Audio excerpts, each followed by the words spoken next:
মাছ হয়ে গেছে না হলে ও আর একটু হবে, একদম তো ঝুড়ো ঝুড়ো লাল লাল, এটা বেশ শুকনো হবে। শুকনো হবে না? তবেই খেতে ভালো লাগবে এটা। জল থাকে ভীষণ মাছের মধ্যে না?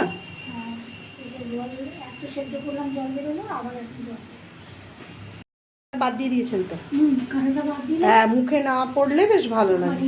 তেল দেবো, আবার তেল দিয়ে জলটা শুকনো হয়ে গেলে তেল দিতে হবে।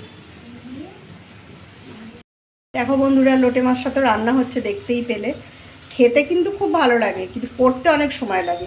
আর আমরা কি করি, একটু হালকা, এখন অনেকেই হয়তো করে, একটু হালকা সেদ্ধ করে কাঁটাগুলো বাদ দিয়ে দিই, তাহলে খেতে ওটা আর একটু ভালো লাগে, মুখে পড়ে না একদম কাঁটাগুলো। দেখো, আর মানে শুকনো ভাতে পুরো এক থালা ভাত উঠে যায়।